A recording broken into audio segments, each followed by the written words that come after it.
ইতিহাস কখনো কখনো কাজ করে ঠিক আয়নার মতো।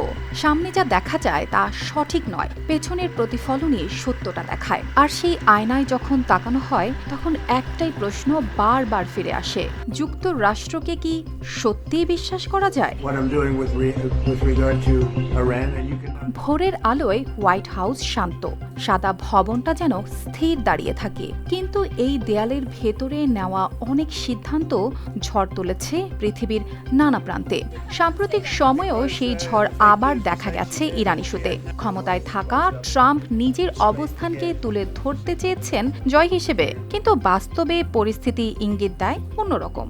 তার প্রতিশ্রুতি ছিল যুদ্ধ এড়ানো ও শান্তি প্রতিষ্ঠা, কিন্তু ঘটনা প্রবাহে দেখা গেছে উল্টো চিত্র। ইরানকে আত্মসমর্পণে বাধ্য করার যে ঘোষণা দেওয়া হয়েছিল তা পরিণত হয়েছে ধীরে ধীরে ফাঁকা কথায়। একসঙ্গে যুক্ত হয়েছে হুমকি, উত্তেজনা ও হঠাৎ সামরিক পদক্ষেপ, যা আরও জটিল করেছে পরিস্থিতিকে।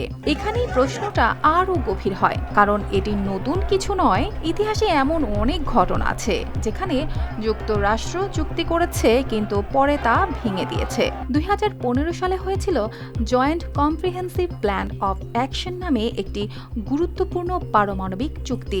দীর্ঘ আলোচনার পর তৈরি হওয়া সেই চুক্তি পরে বাতিল করা হয় একতরফাভাবে, ফলে আস্থার জায়গাটা হয়ে যেতে থাকে ধীরে ধীরে। আরও পেছনে তাকালে দেখা যায় ভিয়েতনাম ওয়ার শেষে পুনর্গঠনের প্রতিশ্রুতি দিয়েও সেই প্রতিশ্রুতি পূরণ করা হয়নি। যুদ্ধবিধ্বস্ত একটি দেশ আশা নিয়ে পরিকল্পনা করেছিল, কিন্তু শেষ পর্যন্ত তারা কিছুই পায়নি। এমনকি যুক্তরাষ্ট্রের নিজস্ব ইতিহাসেও একই চিত্র। নেটিভ আমেরিকানদের সঙ্গে চুক্তি করা হয়েছিল শত শত, কিন্তু সেগুলোর বেশিরভাগই করা হয়নি রক্ষা। ইতিহাসবিদেরা এটিকে বর্ণনা করেছেন চুক্তি ভঙ্গের কলঙ্কিত অধ্যায় হিসেবে।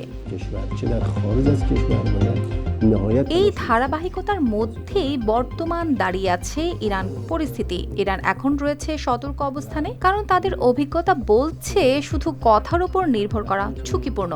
আলোচনা চলার মাঝেও হামলা হয়েছে, অবরোধ আরোপ করা হয়েছে, প্রতিশ্রুতি ঝুলে আছে অনিশ্চয়তায়।